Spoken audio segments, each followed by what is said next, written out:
चलिए इससे आगे बढ़ते हैं। अब हम लोग प्लेन प्रोग्रेसिव वेव का जो सबसे important exam point of view से है। अब देखो, ये तो वेव के बारे में थोड़ा बहुत हमने आपको बताया कि वेव इतने प्रकार के होते हैं। मैकेनिकल वेव आपको क्लास 11th में पढ़ना है, फिर transverse wave, longitudinal wave further divide किया जाता है। मैकेनिकल वेव का 2 प्रकार है, लेकिन उसके बाद भी बोला हमने कि ट्रांसवर्स वेव और लॉन्गिट्यूडनल वेव को और 2 टाइप में डिवाइड किया जाता है। ये जो बात बोल रहे हैं ना, ये आपका एग्जाम पॉइंट ऑफ व्यू से है, प्रोग्रेसिव वेव और स्टैंडिंग वेव। और जब आप क्वेश्चन देखिएगा तो इसी पर आपका क्वेश्चन रहेगा, ठीक है। तो एक एक करके इसको स्टार्ट करते हैं। अब यहाँ पर ये मत समझिएगा कि स्टैंडिंग वेव हो या तुम्हारा प्रोग्रेसिव वो दोनों हो सकता है। वो ट्रांसवर्स वेव भी प्रोग्रेसिव हो सकता है, ट्रेवल कर सकता है, साउंड वेव भी प्रोग्रेसिव। अब जो हम बात बोल रहे हुए तो वेव ट्रेवल करते ही जा रहा है, तो ये लॉन्गिट्यूडनल वेव हो, ट्रांसवर्स वेव हो, दोनों प्रोग्रेसिव और स्टैंडिंग वेव को बनाया जा सकता है। क्लियर है। प्रोग्रेसिव वेव किस तरह का वेव होता है? जो ट्रैवलिंग करता हुआ आगे की ओर बढ़ता है, ठीक है, अच्छी बात है। लेकिन यहाँ वेव जब पढ़ाई हो रहा है तो इसमें तो और एक चीज़ है, यहाँ का पार्टिकल क्या करता होगा? यहाँ का पार्टिकल SHM कर रहा होगा। यहाँ का पार्टिकल ये वाला तो पूरा ऊपर की ओर SHM कर रहा होगा, ठीक है, लेकिन ये वाला पार्टिकल मूव नहीं कर रहा होगा। इस तरह से यहाँ का पार्टिकल भी मोशन कर रहा है और वेव भी मोशन कर रहा है, तो दो मोशन इसके बीच में है, ये दिमाग में रखिएगा। तो सबसे पहले जो इससे हम लोग अभी पढ़ कर के आए हैं वहाँ से स्टार्ट करते हैं। SHM का इक्वेशन क्या होता है, जिसके लिए हमने सबसे ज़्यादा समय लिया था आपको समझाने के लिए, इसी कारण से लिया था। वो समझ गए ना तो वे बहुत कुछ आपका क्लियर हो जाएगा, कमांड हो जाएगा। तो y = a sin omega t ± 5। अब इसके बारे में ज़्यादा हम बोलेंगे नहीं। ये किसका है? SHM का है। ये इक्वेशन SHM पार्टिकल्स का है, ठीक है, ये पार्टिकल्स का है जो SHM यहाँ कर रहा है, और एक वेव यहाँ से मूव करके जा रहा है।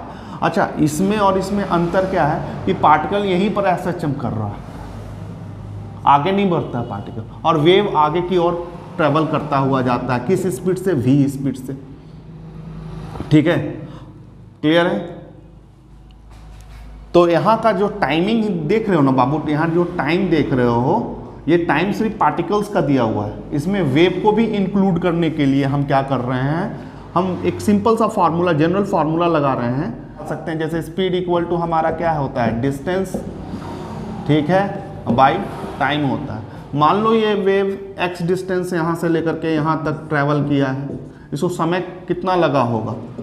तो स्पीड तुम्हारा यहाँ पर v लिखते हैं, क्या लिखेंगे? v, इसे वेव वेलोसिटी बोलेंगे, डिस्टेंस x लिखेंगे, टाइम t लिखेंगे। तो टाइम इक्वल टू x/v किया जा सकता है।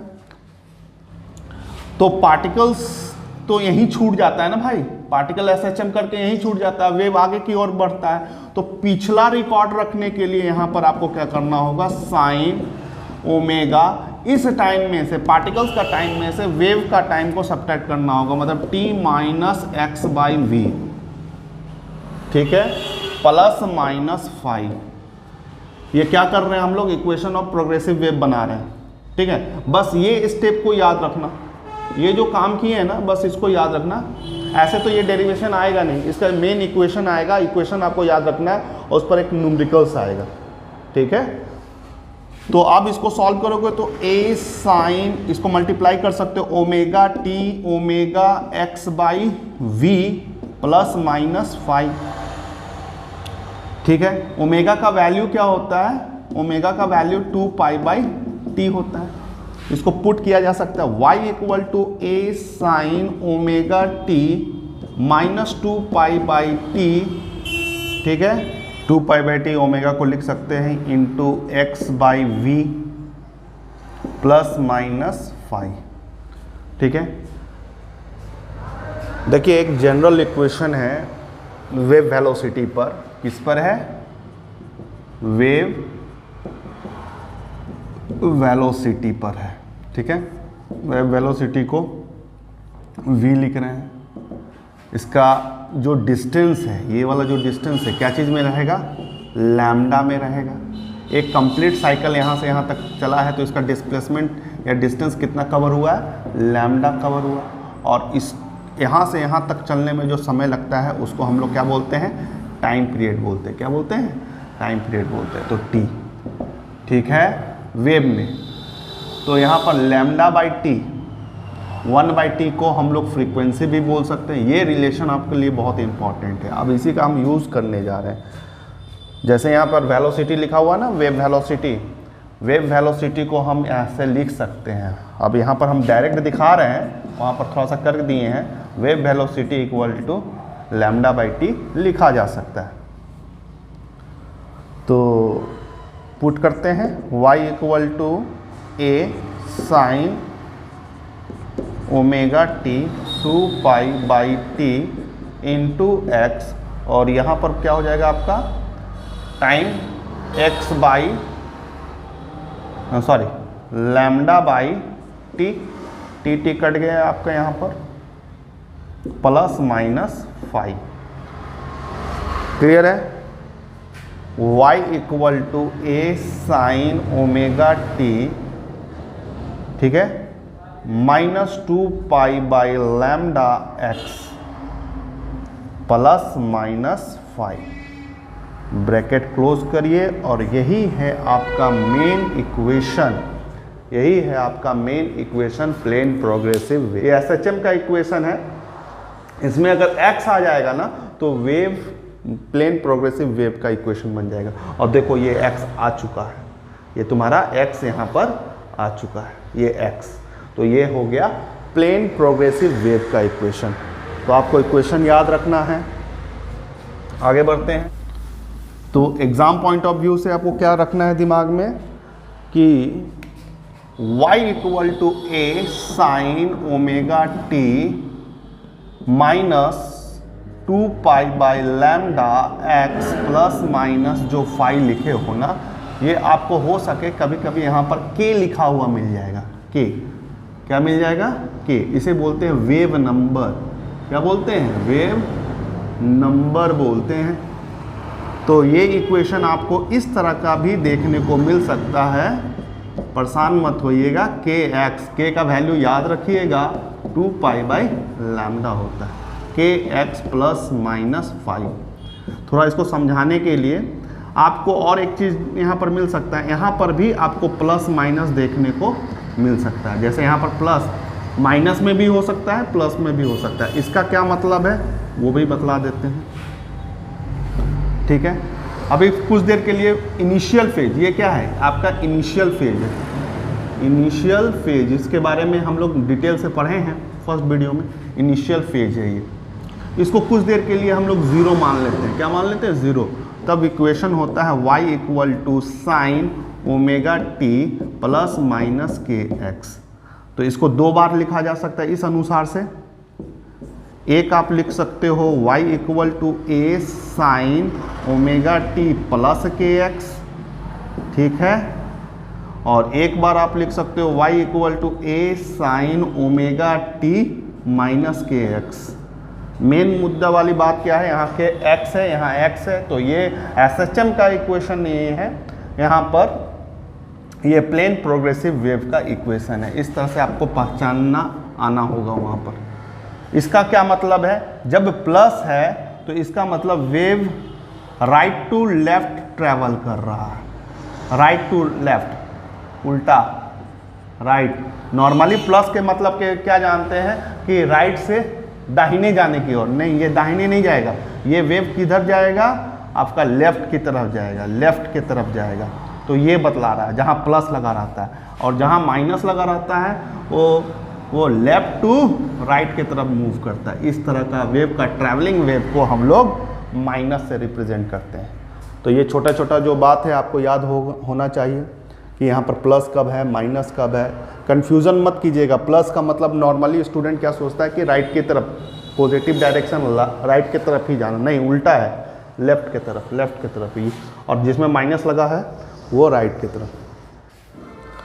यहाँ तक हो गया, वो लिख लीजिएगा y equal to a sine omega T plus minus के एक्स प्लस माइनस 5, ठीक है।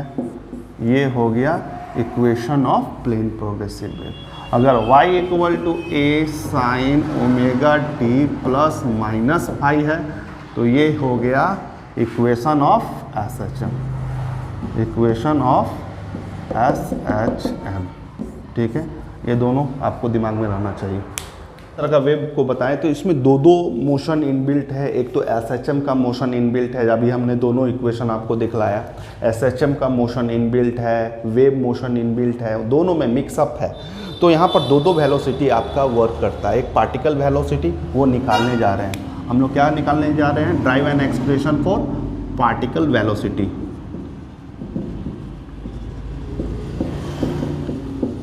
Expression for particle velocity, particle velocity. ठीक है, पार्टिकल वेलोसिटी हम लोग को डेरिवेशन करने जा रहे हैं। पार्टिकल्स का बात कर रहे हैं, जैसे ये वेव है ना आपका, तो यहाँ पार्टिकल्स जो है देख रहे हो, यहाँ का पार्टिकल्स कैसा है, एकदम मूव ही नहीं कर रहा, मतलब वेलोसिटी के नाम पर जीरो है।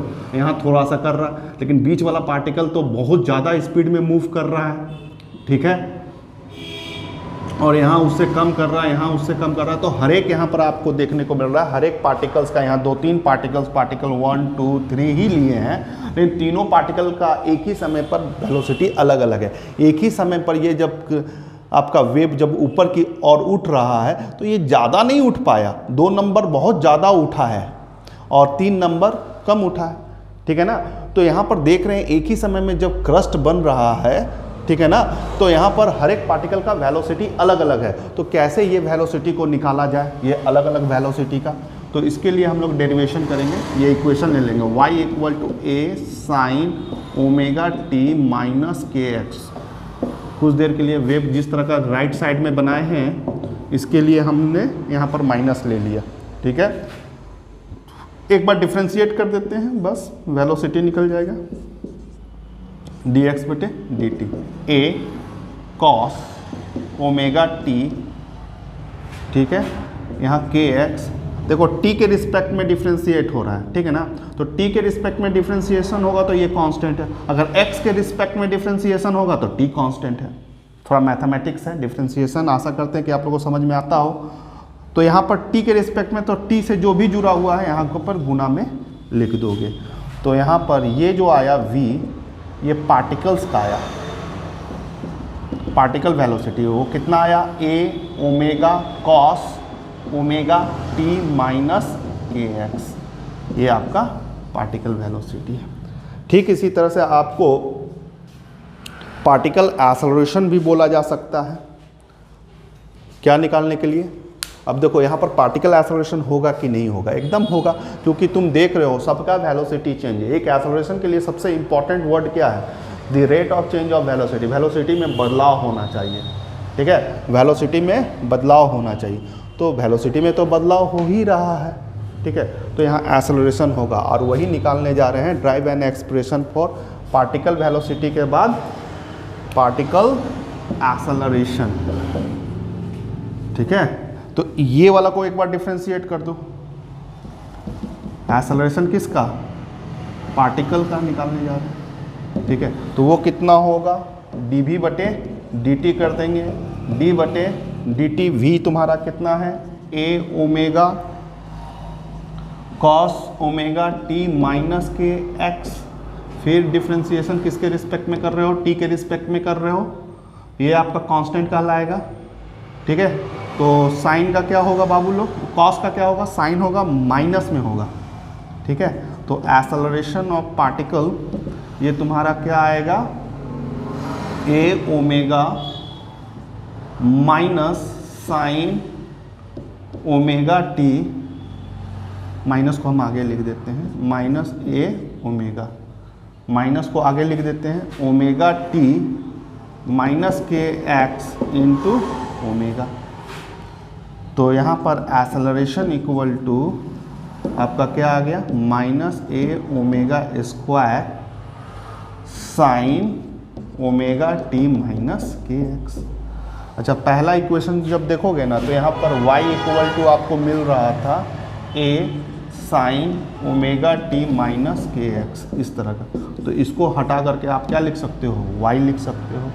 तो एक्सेलरेशन ऑफ पार्टिकल्स का माइनस ओमेगा स्क्वायर वाई, ये आपका आया। ये पार्टिकल्स का है इसलिए पी लिख रहे हैं। यहाँ तक समझ में आया? आपको इस टॉपिक में एक बहुत इंटरेस्टिंग फैक्ट देखने को मिलेगा। जैसे वेव में पार्टिकल वेलोसिटी होता है, पार्टिकल एक्सेलरेशन होता है, वेव वेलोसिटी तो होता ही है, जो ये वेव मूव कर रहा है तो वेव वेलोसिटी भी होता है। हम यहाँ पर एक वर्ड पूछ रहे हैं, क्या वेव एक्सेलरेशन होता है? और आंसर है नहीं होता है। सर क्यों नहीं होता है? पार्टिकल्स का दोनों हो रहा है, वेव का क्यों नहीं होता है? वेव का एक्सेलरेशन जब वेलोसिटी है तो एक्सेलरेशन भी होना चाहिए, नहीं होगा, क्योंकि एक्सेलरेशन का सबसे बड़ा फैक्ट है कि rate of change of velocity होना चाहिए। जो वेव जो जाता है ना बाबू, यहाँ पर जो वेलोसिटी v जाता है वो कांस्टेंट होता है। क्या होता है? कांस्टेंट होता है। क्यों? क्योंकि वेव का जो वेलोसिटी है वो मीडियम पर डिपेंड करता है, मीडियम पर। जैसे आपने एक तालाब में पत्थर को मारा तो पूरा तालाब में तो शांत वही पानी है, उसका मीडियम का डेंसिटी, इनर्शिया, जो भी हमने प्रॉपर्टी बताया था, एक मीडियम का प्रॉपर्टी क्या होता है? आपका डेंसिटी होता है, ठीक है, इनर्शिया होता है, इलास्टिसिटी होता है। तो पानी वही है, मीडियम वही है। जैसे अभी हमने एयर में बात कर रहे हैं तो लगभग इस रूम का एयर डेंसिटी तो वही होगा, इलास्टिसिटी वही होगा। तो ये सब कुछ एक ही जैसा मिलता है। इसीलिए वेव किस तरह से मोशन करता है? एक यूनिफॉर्म स्पीड में, यूनिफॉर्म वेलोसिटी में मूव करता है, यूनिफॉर्म वेलोसिटी, क्योंकि मीडियम सेम है, ठीक है। तो मीडियम सेम होने के वजह से यहाँ पर वेलोसिटी आपका कांस्टेंट आ जाता है। और कांस्टेंट का डिफरेंशिएशन करोगे ना, कांस्टेंट वेलोसिटी का डिफरेंशिएशन करोगे तो जीरो आएगा। इसीलिए वेव एक्सेलरेशन नहीं होता, ठीक है ना। वेव एक्सेलरेशन, पार्टिकल एक्सेलरेशन होता है, पार्टिकल वेलोसिटी होता है, ठीक है। वेव एक्सेलरेशन होता है, वेव एक्सेलरेशन, वेव वेलोसिटी होता है, हाँ वेव वेलोसिटी होता है, लेकिन वेव का एक्सेलरेशन जीरो होता है। इसको आप राइट डाउन करके भी लिख लें। दूसरा एक रिलेशन, आप जैसे कि जान चुके हो कि ये यहाँ वेव में दो मोशन मिक्स्ड है, एक एसएचएम का मोशन मिक्स्ड है, एक वेव का मोशन मिक्स्ड है। तो एक क्वेश्चन यहाँ पर भी बन सकता है, what is the relation between particle velocity, particle velocity और वेव वेलोसिटी में क्या संबंध है। अगर थ्योरेटिकल लिखने आता है तो आप लिख सकते हैं कि particle velocity of a given position, जिस भी पोजीशन का at a given time, given position and given time is equal to the product of wave velocity. ये प्रोडक्ट होगा किसका? वेव वेलोसिटी और स्लोप का, निगेटिव स्लोप ऑफ। अब देखो स्लोप क्या होता है, जैसे वेव जो इस तरह से जा रहा है ना बच्चा लोग, जैसे यहाँ पर हम बना के दिखा रहे हैं, जैसे ये वेव जा रहा है, ठीक है ना।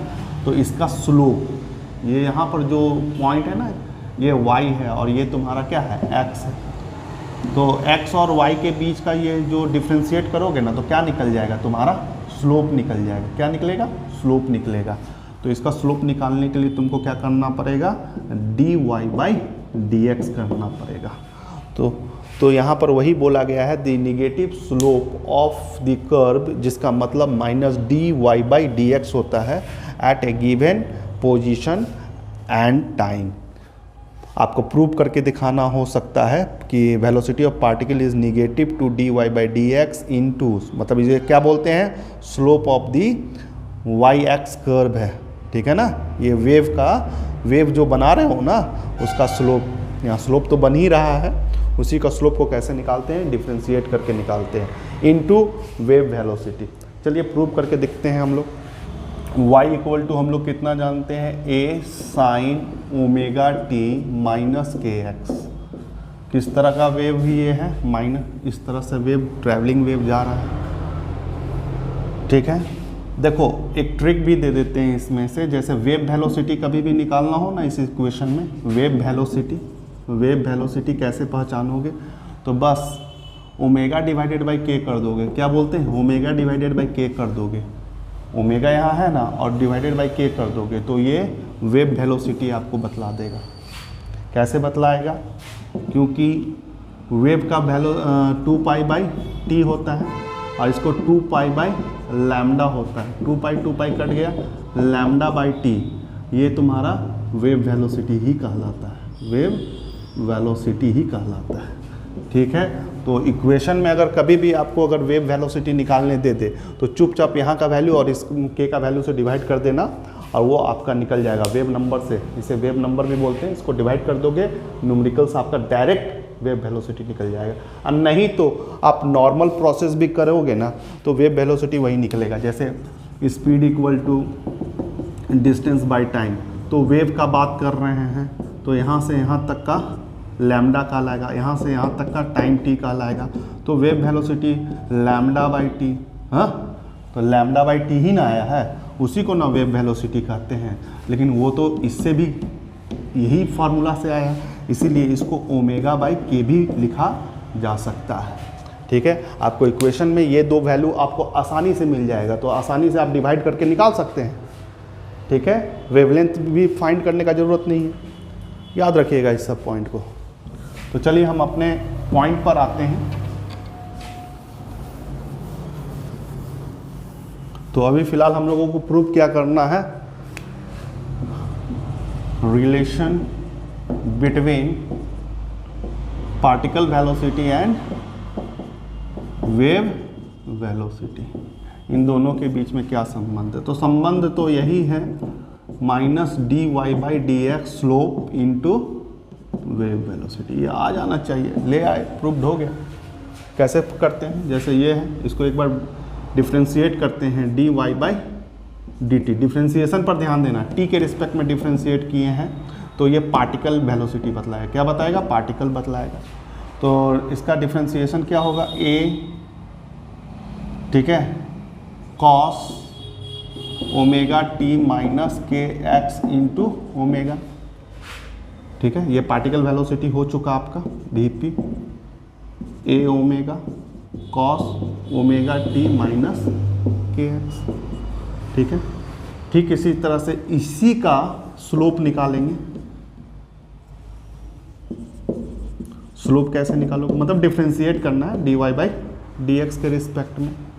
तो इस बार y क्या है तुम्हारा, d बटे डी एक्स ए साइन ओमेगा टी माइनस के एक्स। बाबू इस बार t नहीं है, t के रिस्पेक्ट में डिफ्रेंशिएशन नहीं हो रहा है।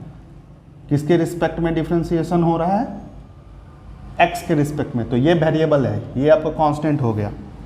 तो इसका डिफ्रेंशिएशन कैसे करोगे, वही है a cos omega T minus के एक्स। तो इस बार जो चिपका हुआ x है वो लिखेंगे माइनस के। तो ये डिफ्रेंशिएशन हो गया, a कॉस ओमेगा, यहाँ पर माइनस को आगे कर देते हैं और k को भी लिख देते हैं, ओमेगा टी माइनस के एक्स। ये क्या आ गया आपका, स्लोप आ गया, D Y by D X आपका स्लोप आ गया। इन दोनों 1 और 2 को डिवाइड कर दो, तब तो ये आएगा ना। इन दोनों को अगर डिवाइड करोगे V P divided by D Y by D X, तो तुमको वेव वेलोसिटी मिल जाना चाहिए, मिल जाना चाहिए। तो चलो डिवाइड करके चेक करते हैं। तो डिवाइड करने जा रहे हैं नाउ। तो यहाँ पर वेव वेलोसिटी हमारा क्या है, V P divided by minus को हटाओ, हम सिर्फ D Y by D X करने जा रहे हैं, जो आना होगा आएगा। ठीक है, अगर माइनस लेना चाहते हो तो यहाँ पर माइनस से मल्टीप्लाई कर दो, तो ये माइनस तो ये प्लस हो जाएगा। तो यहाँ पर माइनस को बैठाना चाहोगे तो बीपी के जगह पर पहले लिख दो a omega cos omega T minus के एक्स। ठीक है, और यहाँ पर लिखोगे a k cos omega T minus के एक्स। बाबू ये वाला पोर्शन, ये पोर्शन कट जाएगा, ए कट जाएगा, और देखो यही आ गया तुम्हारा wave velocity, B P equal to minus D Y by D X, जिसको omega by K wave velocity बोलते हैं। तो ये संबंध है। ठीक है, प्रूव्ड हो गया। छोटा सा एक डेरिवेशन था। देखो ये प्रोग्रेसिव वेव का इंपॉर्टेंट क्वेश्चन है, इसे छोड़ करके नहीं जाना है। इस तरह का अब इसका लेंथ से भी डरना नहीं है। ठीक है, ये प्रोग्रेसिव वेव का क्वेश्चन है। कैसे आप बता सक रहे हैं सर ये प्रोग्रेसिव वेव का है? तो इसके लिए हम आपको ट्रिक बता चुके हैं कि जब भी इस इक्वेशन में अगर आपको x मिल जाता है तो वो प्रोग्रेसिव वेव का क्वेश्चन होता है। तो यहाँ पर देखो x लगा हुआ है, ये प्रोग्रेसिव वेव का क्वेश्चन है। तो पहला क्वेश्चन यही पूछ रहा है, प्रोग्रेसिव वेव को ट्रैवलिंग वेव भी बोला जाता है। तो यहाँ पर पहला क्वेश्चन ये इक्वेशन को देखकर ही सब चीज़ का आंसर देना है। पहला क्वेश्चन क्या बोल रहा है, इज दिस ट्रैवलिंग वेव और स्टेशनरी वेव? चूंकि यहाँ पर x लगा हुआ है, ये आपका ट्रैवलिंग वेव है। कौन सा वेव है? ट्रैवलिंग वेव है। ठीक है, दूसरा क्वेश्चन में क्या पूछा गया, what is the speed and direction of propagation? Wave कैसे चल रहा है? तो देखो यहाँ पर हम इसका जो इक्वेशन लिखते थे y equal to a sine omega T minus के एक्स। ठीक है, तो माइनस के एक्स लिखते थे तो वेव ऐसे चलता था, प्रोपोगेशन का डायरेक्शन। और y equal to a sine omega T plus के एक्स, तो यहाँ पर वेव आपका इस तरह से चलता था। कहने का मतलब राइट टू लेफ्ट की तरफ चलता था। ठीक है, राइट टू लेफ्ट की तरफ। तो यहाँ चूंकि यहाँ प्लस है, ठीक है, ये प्लस है, तो ये कैसे चल रहा है? इस तरह का चल रहा है, जो कि हम बोल सकते हैं right to left, right to left. ठीक है, इसका आंसर भी हो गया वो। And speed and propagation, speed निकालना है। स्पीड निकालने के लिए भी हमने आपको ट्रिक दिया था कि अगर स्पीड, वेव का स्पीड पता करना है ना, तो ओमेगा और के बीच में डिवाइड कर दे, आपको वेव वेलोसिटी मिल जाएगा। देखो कितना आसानी से बन रहा है सिर्फ इक्वेशन को देख करके। तो वेव वेलोसिटी आपको खोजना है तो ओमेगा डिवाइडेड बाई के कर देना है। तो ओमेगा के जगह पर देखो यहाँ पर इक्वेशन लिखते हैं y equal to a sine omega T plus के एक्स फाइव। तो ओमेगा का वैल्यू कितना आ रहा है? 36। के का वैल्यू कितना आ रहा है? 0.018। तो ओमेगा का वैल्यू 36 डिवाइडेड बाई 0.018। क्लियर है यहाँ तक? अब इनको डिवाइड करके आप आंसर ले सकते हैं। तो क्वेश्चन के इसलिए बोलते हैं क्वेश्चन के लेंथ पर ना जाए। अगर आपका बेस कंप्लीट है तो ये सब क्वेश्चन बहुत इजी है, ये सब क्वेश्चन छूटेगा नहीं। 8, ठीक है, पॉइंट को हटाओगे तो इंटू 1000, 1 2 3, और बाबू यहाँ 18 बच गया तो 18 से यहाँ पर कितना बार में कट जाएगा? ये 2 बार में कटेगा। तो यहाँ 2000 यूनिट पर ध्यान देना, यहाँ एक्स और वाई सेंटीमीटर में दिया हुआ है, तो सेंटीमीटर पर सेकेंड बोलेंगे, सेंटीमीटर पर सेकेंड बोलेंगे। मीटर में करना है तो डिवाइडेड बाई 100 कर देंगे, तब यही फार्मूला में सेंटीमीटर को हटा करके अब हम मीटर लिख सकते हैं। तो 20 मीटर पर सेकेंड स्पीड हो गया। तीसरा क्वेश्चन भी बन गया। तीसरा क्वेश्चन में क्या पूछा है? What is the amplitude and frequency? Amplitude से कंपेयर कर दो। यहाँ पर एम्पलीट्यूड कितना है? 3 सेंटीमीटर है, क्योंकि या आपका यहाँ पर 3 दिया हुआ है। एम्पलीट्यूड को कंपेयर करके कितना लिख सकते हो? 3 लिख सकते हो। फ्रीक्वेंसी निकालना है। फ्रीक्वेंसी कैसे निकालोगे? ओमेगा में ही फ्रीक्वेंसी इनबिल्ट रहता है। जैसे omega equal to 2 pi by t, तो omega equal to 2 pi by frequency, और ओमेगा का वैल्यू क्या दिया हुआ है? 36। तो 36 divided by 2 pi equal to frequency, ये आपको क्या दे देगा? फ्रीक्वेंसी दे देगा। तो ये भी क्वेश्चन हो गया। What is it's initial phase? Initial phase हम इसे बोलते थे, इसे क्या बोलते थे? इनिशियल फेज बोलते थे। तो ये इनिशियल फेज आपका कितना हो गया? Phi equal to pi by 4, मतलब इनिशियल फेज पाई बाई 4 आपका आंसर हो गया। What is the distance between 2 consecutive trough और क्रस्ट भी बोल सकता था, ट्रफ और क्रस्ट भी वर्ड यूज कर सकता था। तो इसमें क्या आपको समझाना है? जैसे वेव है ना बाबू, इस तरह का वेव है, ठीक है, तो ये 2 क्रस्ट हो गया, ठीक है ना, या इस तरह से आगे अगर आप जाते और आगे जाते हैं तो ये दोनों ट्रफ हो गया। तो इसके बीच का दूरी बाबू लैम्डा होता है, 2 क्रस्ट के बीच का दूरी लैम्डा होता है। तो एक तरह से तुमको डिस्टेंस के बारे में क्या पूछ रहा है? वेवलेंथ के बारे में पूछ रहा है, ठीक है, वेवलेंथ के बारे में पूछ रहा है। तो उससे तुम के से निकाल सकते हो, वेव नंबर से। के का वैल्यू यहाँ पर क्या दिया है? 0.018 के को हम क्या लिख सकते हैं 2 पाई बाई लैम्डा लिख सकते हैं 0.018।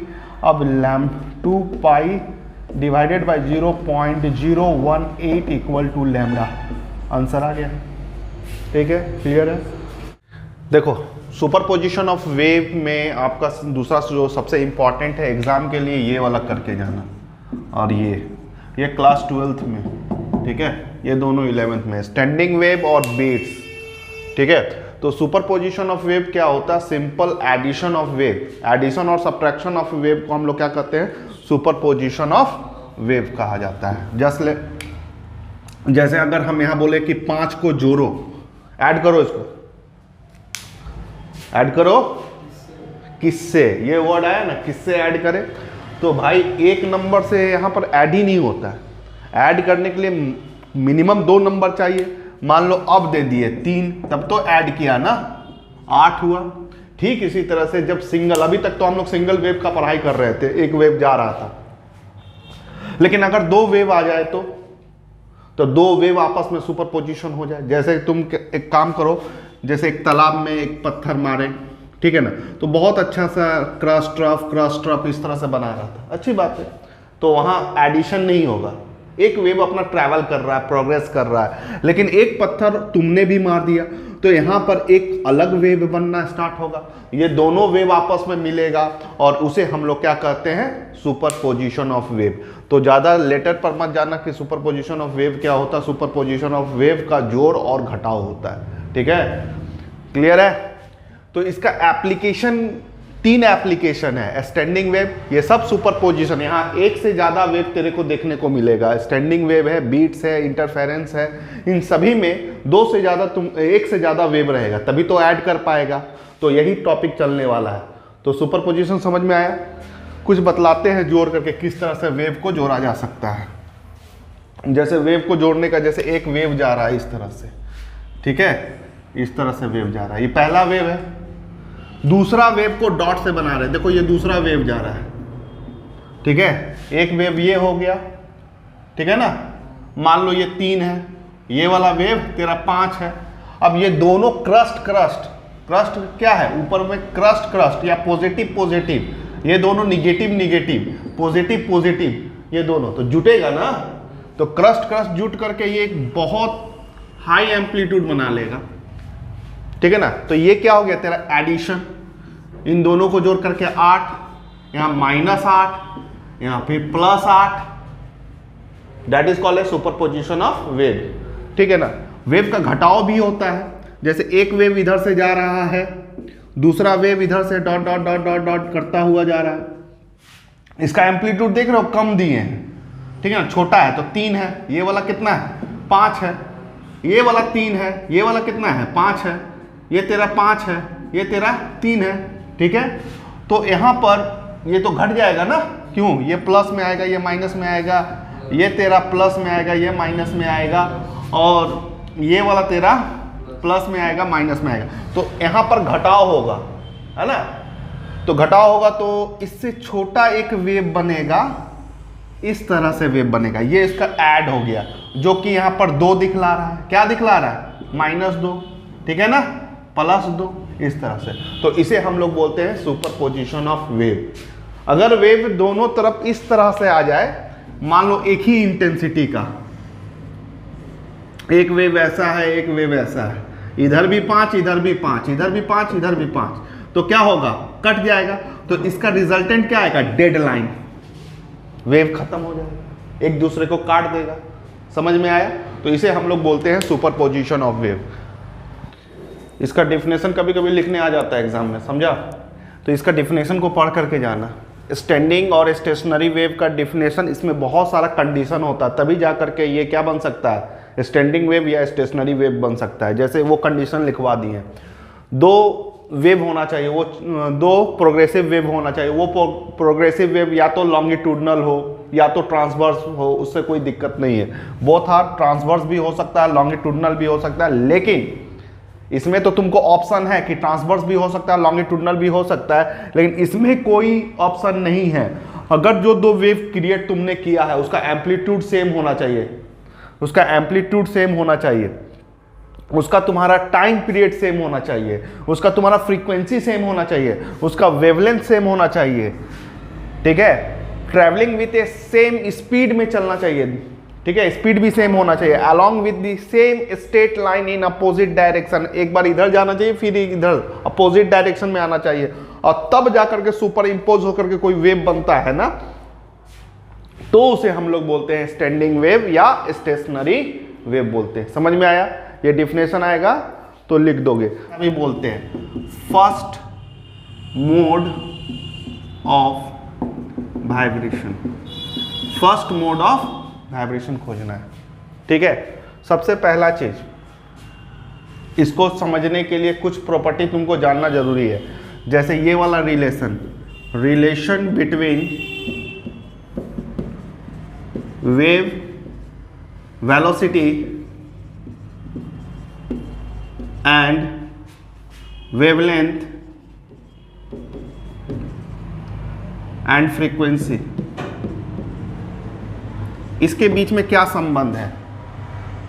तो वेव वेलोसिटी, स्पीड का जो इस तरह से फॉर्मूला होता है, speed equal to distance by time. Wave में यही फॉर्मूला कैसा लिखा जाता है? v equal to distance lambda by t, ठीक है। और 1/t को हम लोग क्या लिखते हैं? फ्रीक्वेंसी लिखते हैं। तो v equal to lambda frequency, पहला ये फॉर्मूला आपको जानना है। ये v क्या है? वेव वेलोसिटी है, ये फॉर्मूला पहला जानना है। दूसरा, ये स्ट्रिंग का केस है, तो स्पीड ऑफ स्ट्रिंग क्या होता है, या ऐसा बोले स्पीड ऑफ ट्रांसवर्स वेव। कल क्या पढ़ाए थे?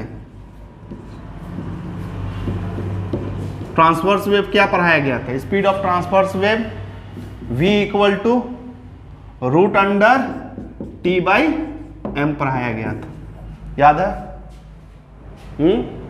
ये दोनों फॉर्मूला तुमको याद होना चाहिए। अगर ये दोनों फॉर्मूला याद है तो ये सब कुछ बन जाएगा। और एक चीज आपको याद रखना होगा, डिस्टेंस, ये बहुत इंपॉर्टेंट है। डिस्टेंस बिटवीन, तो स्टैंडिंग वेव का आपने थ्योरी जो पढ़ा है, थ्योरी और न्यूमेरिकल्स में उसको कैसे करना है, उसके लिए स्टैंडिंग वेव के बारे में बता रहे हैं। स्टैंडिंग वेव में ये फॉर्मूला आपको याद रखना होगा, तब जाकर के आपका न्यूमेरिकल्स बनेगा। तो ये स्पेशली क्लास फॉर न्यूमेरिकल्स है, स्टैंडिंग वेव का न्यूमेरिकल्स हम लोग कैसे करते हैं, ठीक है। तो स्टैंडिंग वेव में 3 प्रकार का हम आपको यहाँ पर दिखाए हैं। एक स्ट्रिंग का केस है, धागा का केस है, ठीक है। यहाँ पर भी हम लोग स्टैंडिंग वेव लाए हैं। स्टैंडिंग वेव को यहाँ पर भी हम लोग एक तरफ क्लोज्ड ऑर्गन पाइप, कोई भी म्यूजिकल इंस्ट्रूमेंट है उसका एक तरफ इंड है और एक तरफ ओपन है, उसका हम लोगों ने एक किया है। और एक म्यूजिकल पाइप ऐसा है कि दोनों तरफ से ओपन है। उन तीनों में फ्रीक्वेंसी से रिलेटेड किस तरह का क्वेश्चन आता है, ये आपको अभी हम 1-2 क्वेश्चन करवाएंगे, लेकिन उससे पहले ये फॉर्मूला आपको आना चाहिए कि किस फ्रीक्वेंसी। न्यूमेरिकल्स में आपको जिक्र होगा कि ये क्लोज्ड ऑर्गन पाइप है कि ओपन ऑर्गन पाइप है कि स्ट्रिंग का केस है, तो आपको कैसे डील करना है, उसके लिए न्यूमेरिकल सेक्शन को स्ट्रॉन्ग करने के लिए आपको ये फार्मूला आपको दिमाग में रखना होगा। जैसे यहाँ पर पहला स्ट्रिंग केस में ले रहे हैं, ट्रांसवर्स वेव है, ठीक है ना। यहाँ अंतर क्या है इन सभी में? जैसे यहाँ पर ट्रांसवर्स वेव क्रिएट होगा, ठीक है ना, क्योंकि स्ट्रिंग है ना, स्ट्रिंग है तो ट्रांसवर्स वेव। और यहाँ पर तुम्हारा देखो ओपन है, ठीक है, यहाँ कोई स्ट्रिंग नहीं है, यहाँ पर तुम्हारा लॉन्गिट्यूडनल वेव एक्ट करेगा। तो ये दोनों एग्जाम्पल लॉन्गिट्यूडनल वेव का है और ये एग्जाम्पल आपका ट्रांसवर्स वेव का है, ठीक है।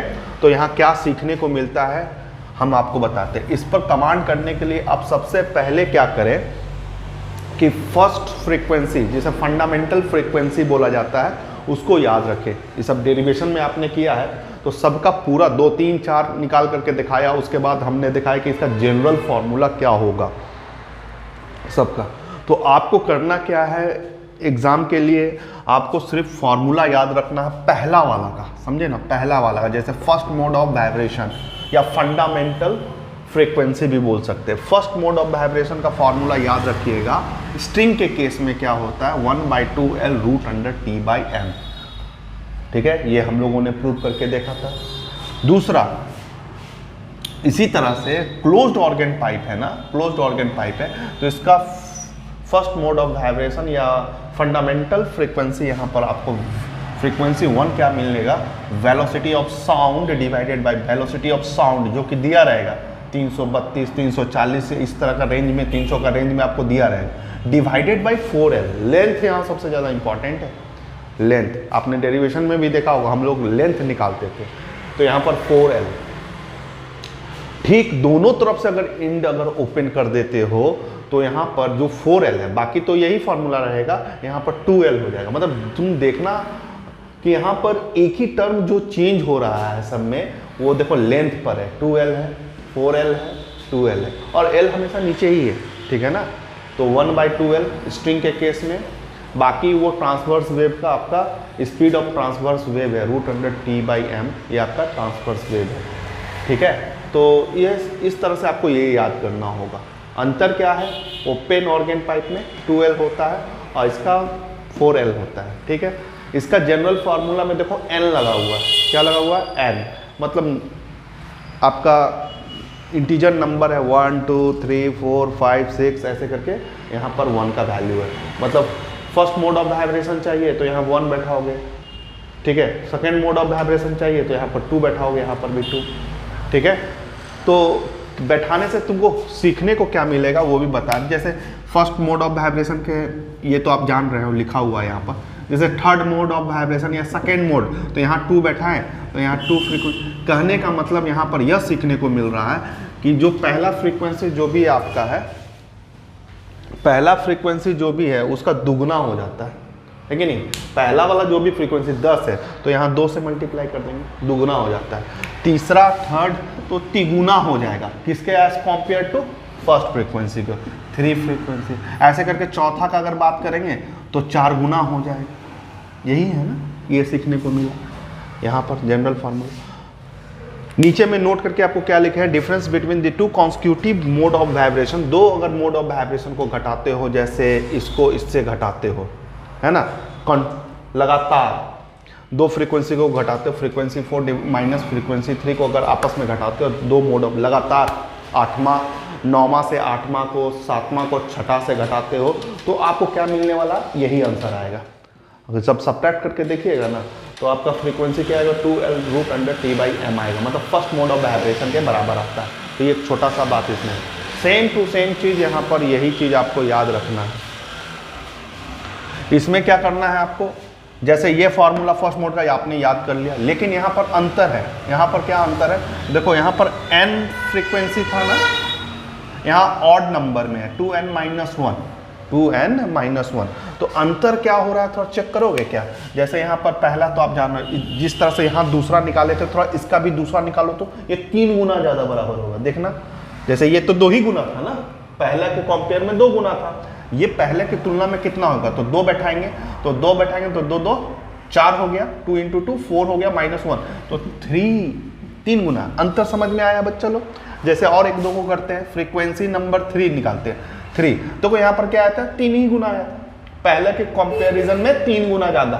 क्या ये पहले के गुना में 3 गुना या 5 गुना, तो चेक करते हैं। जैसे ही 3 बैठाओगे तो यहाँ पर कितना हो जाएगा, 6 में से 1 जाएगा, तो 5 गुना फ्रीक्वेंसी को बढ़ा देना है। तो क्लोज्ड ऑर्गन पाइप में यही सबसे बड़ा डिफरेंस है। क्लोज्ड ऑर्गन पाइप में क्या आपको देखने को मिल रहा है कि यहाँ का फ्रीक्वेंसी है ना, सीधे आपका 3 गुना, 3 गुना के बाद 5 गुना, 5 गुना के बाद इसके बाद हो जाएगा 7 गुना, 7 गुना के बाद 9 गुना। पहले मोड ऑफ फ्रीक्वेंसी के कंपैरिजन में इतना बढ़ता है। तो सबसे ज़्यादा फ्रीक्वेंसी बढ़ाने वाला ये है। क्लियर है। फिर नोट करके वही बात है कि 2 कॉन्स्टिट्यूटिव लगातार फ्रीक्वेंसी को आप, जैसे 9वां को आप 8वां से घटाते हैं फ्रीक्वेंसी को, तो आपको पहला ही मोड ऑफ फ्रीक्वेंसी आपको देखने को नहीं मिलेगा। यहाँ पर 2 गुना उसका वाला मिलेगा आपको। इसका घटाव के देखोगे ना, जैसे इन दोनों में घटाओगे तो तुम सोचोगे कि जैसे इसका फ्रीक्वेंसी ना, ऐसा नहीं आएगा। यहाँ पर आपको मिलेगा V/2L करके आएगा, 2 गुना। ठीक है, तो अंतर है भाई, अंतर है। इस अंतर को समझना होगा। और ये चीज़ आपको क्यों समझा रहे हैं, न्यूमेरिकल्स तब जाकर के आपको इसका समझ में आएगा, तब जाकर न्यूमेरिकल्स बन पाएगा। ठीक है, ठीक है। उसी तरह से ओपन ऑर्गन पाइप को लिया गया है, ओपन। फिर उसी की तरह से फर्स्ट मोड तो आपको याद करना ही होगा, V/2L। इसका भी जनरल फार्मूला, तो इसका भी इसी की तरह है, ज़्यादा नहीं होता, मतलब जैसे सेकेंड फ्रीक्वेंसी को बढ़ाएंगे ना तो वही आएगा, जैसे 2 लेते हैं तो यहाँ 2 बैठाएंगे तो पहले के तुलना में 2 गुना बढ़ा, पहला मोड ऑफ फ्रीक्वेंसी। 3 लेते हैं तो यहाँ पर 3 फ्रीक्वेंसी, 4 लेते हैं तो 4, तो ये तो इसी की तरह बिहेव कर रहा है, ठीक है। तो ये ओपन के लिए ये हो गया। इसके भी दो कोई कॉन्स्टिट्यूटिव को घटा करके देखेंगे ना तो पहला फ्रीक्वेंसी के बराबर ही आएगा। नीचे में ओवरटोन करके लिखा हुआ है, इसको भी समझना जरूरी है। जैसे फर्स्ट ओवरटोन करके आपको क्वेश्चन में मिलेगा, क्या बोल रहे हैं, फर्स्ट ओवरटोन करके क्वेश्चन में मिलेगा। तो फर्स्ट ओवरटोन का मतलब बच्चा समझना, फर्स्ट का मतलब यहाँ पर 1 नहीं बैठाने का, जैसे सेकेंड ओवरटोन, थर्ड ओवरटोन ऐसा लिखा रहे ना तो बच्चा सोचता है कि फ्रीक्वेंसी 1 लिख दे, फ्रीक्वेंसी 2 लिख दे, फ्रीक्वेंसी, तो गलत हो गया भाई। फर्स्ट है तो एक बढ़ा करके, फर्स्ट ओवरटोन का मतलब फ्रीक्वेंसी 2, सेकेंड ओवरटोन का मतलब फ्रीक्वेंसी 3, थर्ड ओवरटोन का मतलब फ्रीक्वेंसी 4, मतलब एक बढ़ा करके आपको लिखना है, समझे ना। यहाँ पर वही करके आपको दिखना है, ठीक है। तो यहाँ पर तुमसे जैसे फर्स्ट ओवरटोन बोला जाए ना तो तुम सोचोगे फ्रीक्वेंसी 1 के बारे में नहीं बोल रहा है, फ्रीक्वेंसी 2 के बारे में बोल रहा है क्लोज्ड ऑर्गन पाइप में। तो 2 वाला कितना है, 3 गुना है, ठीक है ना। सेकेंड मोड तो ये तो सर 5 गुना है, तो वही आपको हमने लिखा है, ठीक। इसी तरह से ऐसा यहाँ पर भी वर्ड यूज किया गया, फर्स्ट ओवरटोन। तो तुमको क्या समझना, फ्रीक्वेंसी 2 के बारे में पूछ रहा है, फ्रीक्वेंसी 2 कितना है, 2 फ्रीक्वेंसी। और सेकेंड ओवरटोन के बारे में पूछ रहा है तो फ्रीक्वेंसी 3, ये कितना है, 3 गुना है, ठीक है ना। तो इस तरह से इसमें आपको ध्यान रखना है। आशा करते हैं कि आपको जो समझा रहे हैं, कॉन्सेप्ट समझाना, वो आपको समझ में आया होगा, ठीक है। बहुत इजी क्वेश्चन आपको लिख करके यहाँ पर दिए हैं, जैसे इससे कॉन्सेप्ट आपको पूरा क्लियर हो जाए। जैसे if the fundamental frequency of a closed organ pipe, fundamental, तो फंडामेंटल फ्रीक्वेंसी समझ में आ गया कि फर्स्ट मोड ऑफ वाइब्रेशन बोल रहा है, ठीक है, उसी को फंडामेंटल। भाई किसका, क्लोज्ड ऑर्गन पाइप, मतलब यहाँ वाला, इसका बात कर रहा है, ठीक है, फ्रीक्वेंसी 1, ठीक है।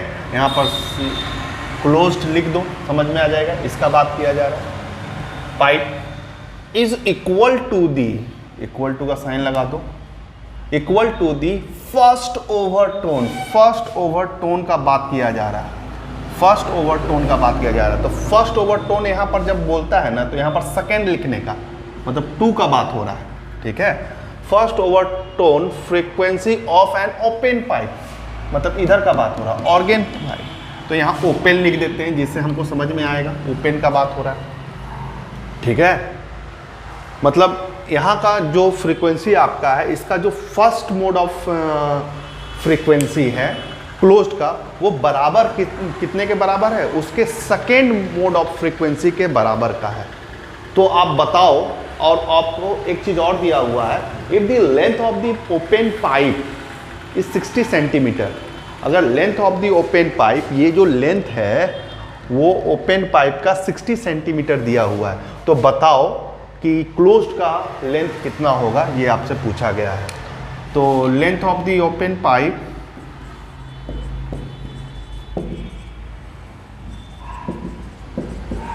ओपन पाइप 60 सेंटीमीटर दिया हुआ है, तो फाइंड क्या करना है, find the length of the closed pipe.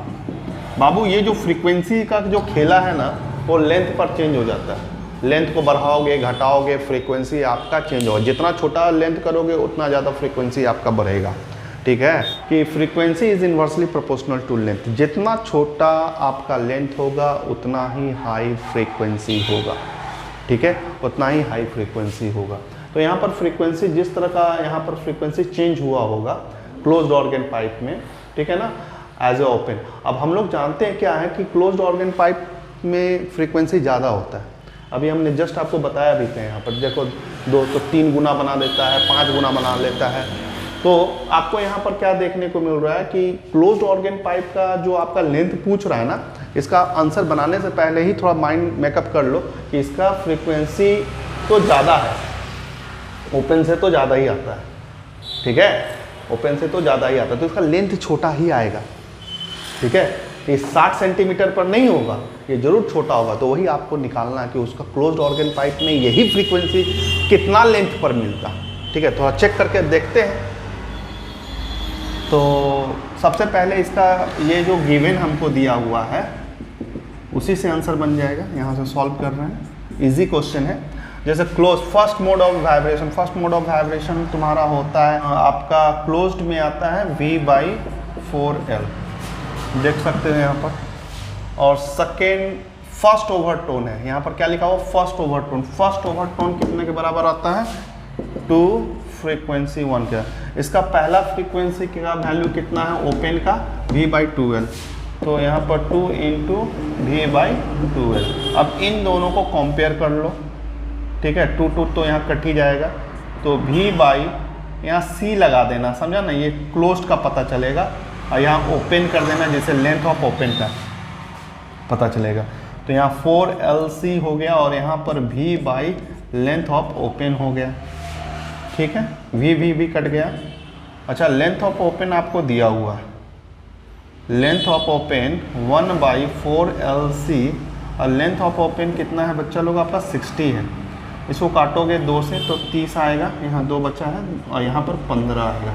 Centimetre में है तो सेंटीमीटर में ही रहेगा। तो लेंथ आ चुका है, क्रॉस मल्टीप्लिकेशन करके लिख सकते हो कि लेंथ LC इक्वल टू कितना आया है 15 सेंटीमीटर। तो जो फ्रीक्वेंसी ये 60 सेंटीमीटर में निकाल रहा था ना, हमने आपको पहले ही बोला था कि फ्रीक्वेंसी अगर क्लोज्ड में क्या है ज़्यादा होता है तो उसका लेंथ ऑटोमेटिक छोटा आएगा। तो जो फ्रीक्वेंसी ये 60 में निकाल रहा था वही ये 15 सेंटीमीटर में वो फ्रीक्वेंसी को बना लेगा। ठीक है, कौन क्लोज्ड। ठीक है ना, लेंथ ऑफ क्लोज्ड ऑर्गन। तो एक छोटा सा क्वेश्चन था जिससे आपका जो अभी हमने बताया था ये सब फार्मूला आपको याद रखना है, वो कैसे आपको हेल्प करेगा। दूसरा क्वेश्चन करते हैं।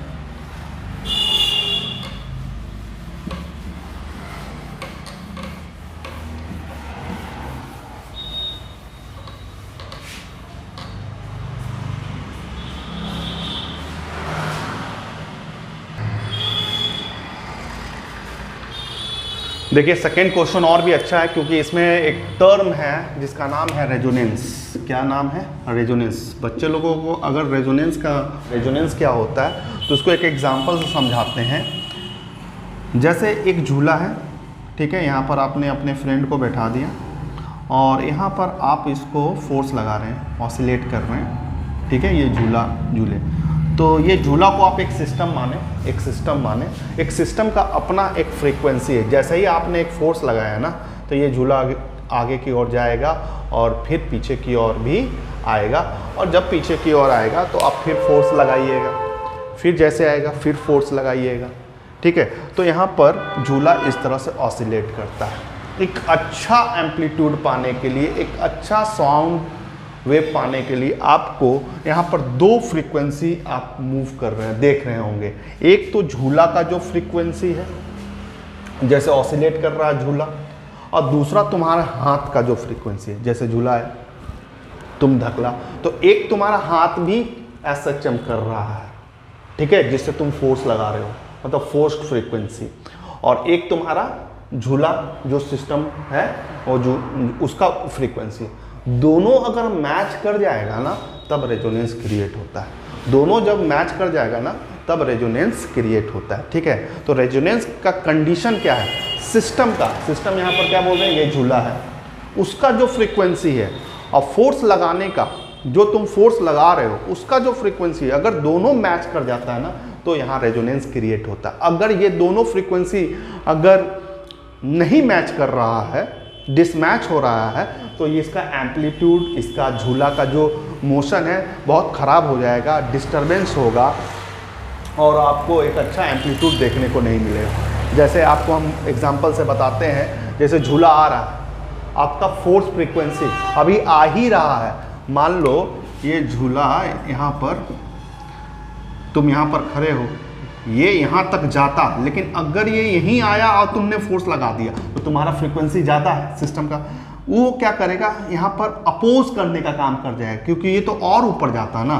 तो तुम देखोगे झूला अब आगे की ओर उतना ज़्यादा नहीं जाएगा, ठीक है ना, इसका यहाँ पर और वो कम हो जाएगा। तो यहाँ पर कम होने का कारण क्या हुआ, क्योंकि तुम्हारा जो फोर्स लगाने का फ्रीक्वेंसी है और तुम्हारा जो झूला का फ्रीक्वेंसी वो मैच नहीं किया, ठीक है। तो ये तो तुम जल्दी फोर्स लगा दिया। दूसरा चीज क्या हो गया कि मान लो दूसरा कंडीशन ये हो सकता है, ये झूला है और ये यहाँ तक आना चाहता है और तुम थोड़ा स्लो हो गए फोर्स लगाने में और ये तब तक यहाँ चला गया, तब तुमने फोर्स लगाया तो उतना फोर्स लग नहीं पाएगा क्योंकि झूला आगे निकल चुका है। तब पर भी जाकर के ये हाई एम्पलीट्यूड उधर उतना ऊपर की ओर फ्रीक्वेंसी नहीं जा पाएगा, ठीक है। यहाँ पर भी तुम स्लो कर गए, सिस्टम के से मैच नहीं कर पाए और यहाँ पर भी फास्ट होने के चलते तुम्हारा फ्रीक्वेंसी फास्ट होने के चलते तुम्हारा फ्रीक्वेंसी और सिस्टम का फ्रीक्वेंसी, झूला का फ्रीक्वेंसी, पेंडुलम का फ्रीक्वेंसी मैच नहीं किया है। यहाँ पर भी मैच नहीं किया, यहाँ पर भी मैच नहीं किया। दोनों केस में आपका झूला का जो ऑसिलेशन है वो बेस्ट नहीं होगा, वो खराब होगा, ठीक है। तो यहाँ पर हम लोग बोलेंगे रेजोनेंस क्रिएट नहीं हुआ है, ठीक है। रेजोनेंस क्रिएट करवाने के लिए आपको इस सिस्टम का फ्रीक्वेंसी और आपका फोर्स लगाने का फ्रीक्वेंसी दोनों का मैच करना जरूरी है। क्लियर है, क्लियर है, यही चीज़ होता है रेजोनेंस। तो और हम थोड़ा इसको इजी करने का कोशिश करते हैं। जैसे कोई भी एफएम आप लोग चलाते हैं, ठीक है ना, तो चैनल दिया हुआ मान लो 105 पर है, 105.5 हर्ट्ज दिया हुआ, ये रेजोनेंट फ्रीक्वेंसी जो चैनल लिख देता है कि ये मान लो यहाँ पर बंगला सॉन्ग आएगा या हिंदी या भोजपुरी सॉन्ग आएगा, इस फ्रीक्वेंसी पर ही आपको मिलेगा। तो ये इसका रेजोनेंस है। आप इसके करीब जाते हैं, जैसे ट्यूनिंग करते हैं, रेडियो को ट्यूनिंग करते हैं और आप पहुँचते हैं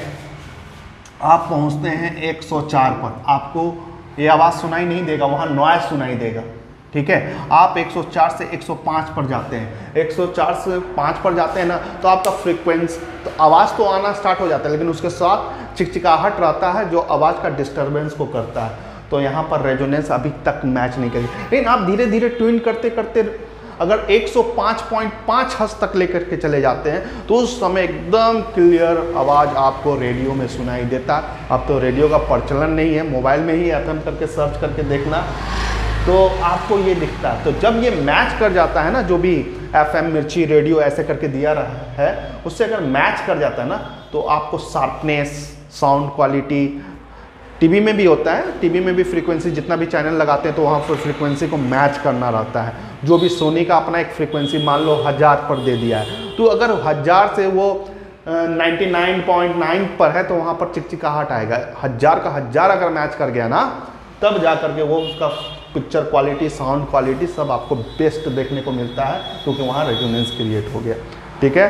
तो रेजोनेंस यही होता है, ठीक है। तो रेजोनेंस में हमेशा 2 फ्रीक्वेंसी होता है, ठीक है ना।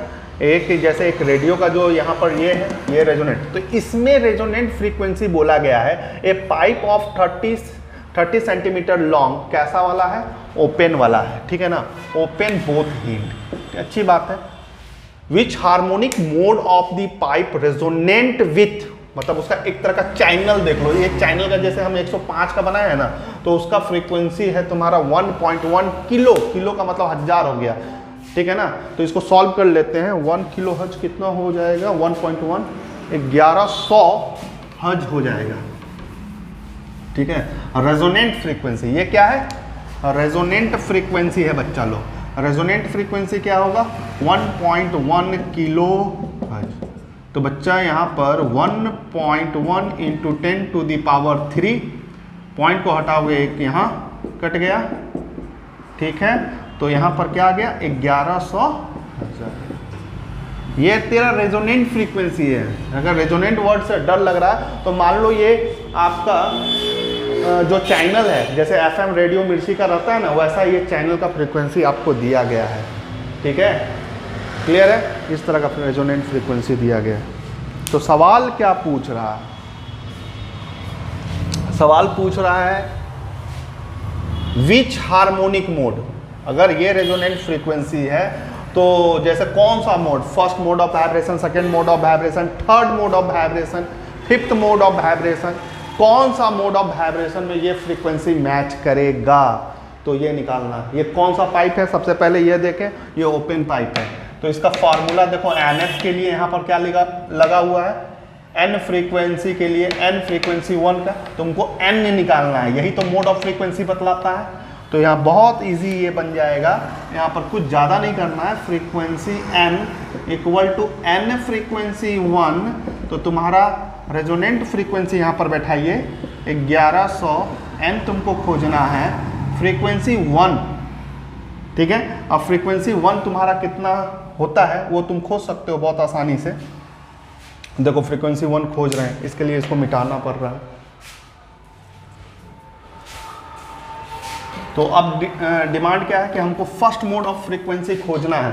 फर्स्ट मोड ऑफ फ्रीक्वेंसी के लिए ओपन के लिए फॉर्मूला है V/2L है। तो V तो तुमको 330 दिया हुआ है, 330 2L। यहाँ पर आपको डिवाइड करना है, कितना होगा, 1 से देंगे तो यहाँ पर 2, 13, फिर 6 से देंगे, फिर 10, फिर 5, 165, ठीक है ना। तो फ्रीक्वेंसी 1 निकालने फर्स्ट मोड ऑफ वाइब्रेशन का 65, और L आपको कितना दिया हुआ है, L 30 सेंटीमीटर दिया हुआ है, 30। तो 30 को बाबू यहाँ सेंटीमीटर, ये SI यूनिट में लिखा हुआ देख रहे हो ना, मीटर पर सेकेंड, ये SI यूनिट में है, तो इसको भी SI यूनिट मीटर में ही रखना पड़ेगा। इसके वजह से यहाँ से 100 से डिवाइड कर रहे हैं, तो ये 10 तुम्हारा ऊपर चला जाएगा। 165 इंटू 10 डिवाइडेड बाई 3। देखो तो ये 3 से कटेगा क्या, ये हो गया तुम्हारा 7, 7 5 12, हाँ कट जाएगा 3 से। ये 5 बार में देंगे, 5 15 1 5, 55 में कट जाएगा, ठीक है। तो यहाँ पर 550 हर्ट्ज आया है फर्स्ट मोड ऑफ फ्रीक्वेंसी से, ठीक है, 550। क्लियर है।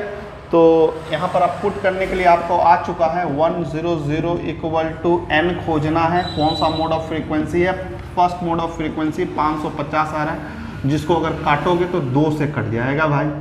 तो मोड ऑफ, ये सेकेंड मोड ऑफ वाइब्रेशन में मैच कर जाएगा, सेकेंड मोड ऑफ वाइब्रेशन। तो विच, यहाँ पर जो सवाल दिया, which harmonic mode of pipe resonant, ये वाला मैच करेगा, तो सेकेंड मोड ऑफ वाइब्रेशन। ये तो ओपन का बात कर रहे थे। एक क्वेश्चन इसमें और दिया गया है, उस क्वेश्चन का बात करते हैं। एक क्वेश्चन और आपको क्या दिया हुआ है कि अगर मान लो will the resonance with the same source, ठीक है, be absorbed in one end of the pipe is closed। अगर यही सब सोर्स लेते हैं और यहाँ पर हम सिर्फ चेंज कर देते हैं, यहाँ पर ओपन पाइप का था पहला, ये आप क्लोज्ड पाइप कर देते हैं, तो क्या ये फ्रीक्वेंसी, ये चैनल पकड़ेगा या नहीं पकड़ेगा, तो चेक करके देखना पड़ेगा। तो इस बार हम लोग क्या ले रहे हैं, क्लोज्ड ऑर्गन पाइप ले रहे हैं, ठीक है। उसका सारा डाटा हमको, इसका फर्स्ट मोड ऑफ फ्रीक्वेंसी को थोड़ा चेक कर लेते हैं कितना आता है। जैसे उसका फर्स्ट मोड ऑफ फ्रीक्वेंसी निकाले तो 550 आया था। इसका फर्स्ट मोड ऑफ फ्रीक्वेंसी निकालने के लिए यहाँ पर V/4L करना पड़ेगा, V/4L। तो यहाँ पर V कितना है, 330 है, 4, यही सेम लेंथ उनका बात यही किया है, सेम इसी को यूज़ करना है विद द सेम सोर्स। तो 4 इंटू L तुम्हारा 30 सेंटीमीटर है, तो यहाँ पर 100 करना पड़ेगा। क्लियर है। 1 0, ये 10 ऊपर चला जाएगा, तो फ्रीक्वेंसी 1 यहाँ पर 3 3 0 0 1 0 यहाँ पर बढ़ा, 4 इंटू 3 से ये कितना बार में काटोगे, 11th बार में काटोगे, 2 0 इधर आ जाएगा। और फ्रीक्वेंसी 100 यहाँ पर अगर 4 से डिवाइड करते हो तो यहाँ से 275 आएगा, 275 आएगा। 275 इसलिए बोल रहे हैं क्योंकि अगर मान लो इसका आधा करोगे तो 550, अब 550 का आधा करोगे, ठीक है, तो 500 का 250 और 50 का 25, 275 हो जाएगा। तो इसका frequency, first mode of frequency कितना बना रहा है, बहुत उससे कम बना रहा है कि नहीं। लेकिन उससे हमको कोई ज़्यादा ये नहीं है, इसको मैच करवाना है। तो एक काम करते हैं ना, क्लोज्ड है ना, तो हम सेकेंड मोड में, यहाँ तो चैनल अभी बहुत दूर है, यहाँ रेजोनेंट फ्रीक्वेंसी याद है ना कितना है, 1100 हर्ट्ज है। अगर ये मैच कर गया तो बोलेंगे हाँ मैच कर गया, ठीक है। आगे जैसे ही फर्स्ट मिला तो दूसरा में चेक करेंगे, सेकेंड, इसी को बोलते हैं फर्स्ट ओवरटोन या सेकेंड मोड ऑफ फ्रीक्वेंसी। तो इसका क्या फार्मूला होता है, ये कौन है, क्लोज्ड है। यहाँ बच्चा लोग मिस्टेक बहुत ज़्यादा करता है, क्लोज्ड है ना, तो यही चीज़ हम बोलते हैं ये 3 गुना बनाएगा, पहला से ये 3 गुना बनाएगा। देखो सेकेंड का 3 गुना, ये क्लोज्ड है, ये 2 ही गुना बनाता था, ये 3 गुना बनाएगा, यही चीज़ सिखला रहा है। तो यहाँ पर 3 × 1100, तो यहाँ पर कितना हो गया, सॉरी यहाँ तो 275 आया ना, फर्स्ट मोड 275। इसको गुना करके देखोगे कि इसको गुना करके देखते हैं, इसको गुना करके देखने से कितना आएगा तुम्हारा 825 आ जाएगा। बहुत चैनल से बहुत दूर है ना, कुछ आवाज़ भी नहीं आएगा। अभी रेजोनेंस हमको 11 यहाँ पहुँचना है, मैच करना और फ्रीक्वेंसी बढ़ाओ। तो चलिए हम 3 पर करते हैं, 3 पर करेंगे ना, ठीक है। ये सेकेंड मोड सेकेंड ओवरटोन है, तो अगर ये क्लोज है ना तो यहाँ पर 3 नहीं आएगा, यहाँ पर सीधे 5 आ जाएगा। पहला फ्रीक्वेंसी से ये 5 गुना ज़्यादा बनाएगा, तो थोड़ा 5 गुना ज़्यादा बनाएगा तो देखते हैं कितना होता है। तो 5 है ना, ये तुम्हारा 5 इंटू पहला 275, इसको गुना करोगे ना तो 1375 आ जाएगा। हाँ सर नहीं मैच करेगा, ये चैनल आएगा ही नहीं। जितना भी आप ट्यूनिंग करके देख लीजिए, रेडियो घुमा करके देख लीजिए, ये चैनल नहीं पकड़ेगा। तो आंसर होगा नहीं। ये क्लोज्ड कर देने से, एक तरफ क्लोज्ड कर देने से आपका फ्रीक्वेंसी रेजोनेंट नहीं आ सकता है, साफ पिक्चर आएगा ही नहीं, ये चैनल पकड़ेगा ही नहीं। तो ये था 2 क्वेश्चन जो क्लोज्ड ऑर्गन और ओपन ऑर्गन पाइप, जिसका थ्योरी सुनने में आपको बहुत इजी लगता है, समझ में लगता है कि हो गया, लेकिन इसका न्यूमेरिकल इस तरह से हम लोग करते हैं। Okay thank you. चलिए एक छोटा सा टॉपिक है, इसको जल्दी से कंप्लीट कर लेते हैं। Speed of transverse wave. Transverse wave के बारे में आप लोग जानते ही हैं, जिसका पार्टिकल SHM इस तरह से y एक्सिस में करता है, प्रोपोगेशन के परपेंडिकुलर करता है, उसे ट्रांसवर्स वेव कहते हैं। तो ट्रांसवर्स वेव ज़्यादातर आपको स्ट्रिंग के केस में देखने को मिलेगा, धागा के केस में देखने को मिलेगा, गिटार के केस में देखने को मिलेगा। तो जब गिटार को आप लोग बजाते हैं या उस पर तार के ऊपर जो उंगली को फेरते हैं तो उससे कितना स्पीड बनता होगा, उस चीज़ को कैसे निकाला जाए, उसी पर ये टॉपिक है, speed of A transverse wave on A stretch string. यहाँ पर वर्ड में ही सब कुछ छुपा हुआ है। स्ट्रेच, जब भी कोई चीज़ को स्ट्रेच करोगे ना, जैसे ये है, तो अगर ये धागा इसको स्ट्रेच करोगे तो सबसे ज़्यादा यहाँ पर क्या आने वाला है, आपका टेंशन। तो ट्रांसवर्स वेव किन बातों पर डिपेंड करता है, टेंशन पर डिपेंड करता है, स्ट्रिंग के टेंशन। इसीलिए गिटार उटार में देखते होगे ना, तो वहाँ पर नट जैसा दिया रहता है जिसको टाइट करता है, ठीक है ना, टाइट करने के लिए नट जैसा दिया रहता है। तो क्योंकि अगर उसको ज़्यादा टाइट करोगे तो ज़्यादा टेंशन मिलेगा, तो स्पीड उसके अनुसार डिपेंड करता है। दूसरा, वो जो कॉइल जो लगता है उसमें जो तार होता है उसका मास पर यूनिट लेंथ कितना अच्छा उसका स्पीड प्रोपोगेट करेगा या स्पीड होगा, वो डिपेंड दूसरा किस पर करता है, मास पर यूनिट लेंथ, ठीक है। उस तार का अपना अपना कॉस्ट बहुत हाईली कॉस्ट होता है, उसका इसी प्रॉपर्टी पर डिपेंड करता है, मास पर यूनिट लेंथ पर करता है।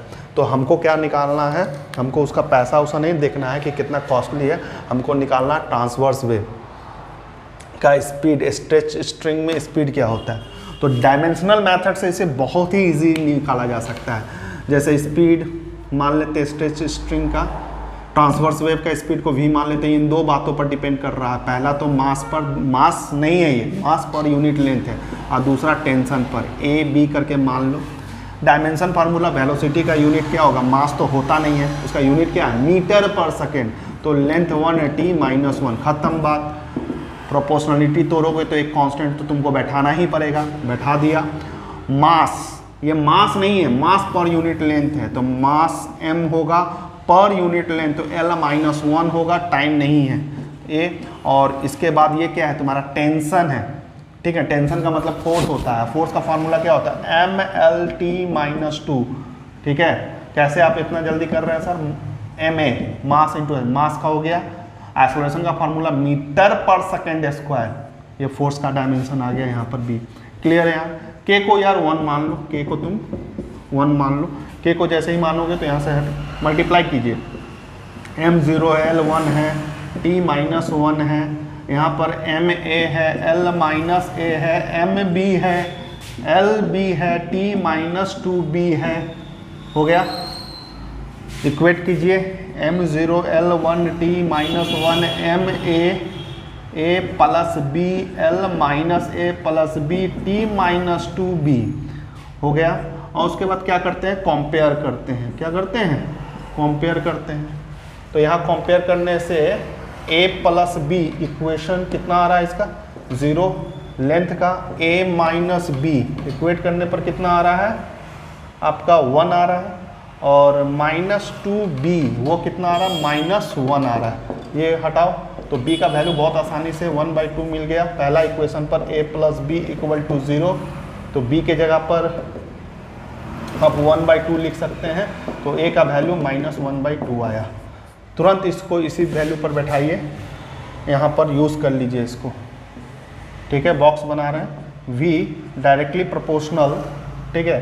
m के जगह पर आपका क्या हो जाएगा, m पावर कितना है -1/2, और यहाँ पर b के जगह पर क्या आ जाएगा 1/2।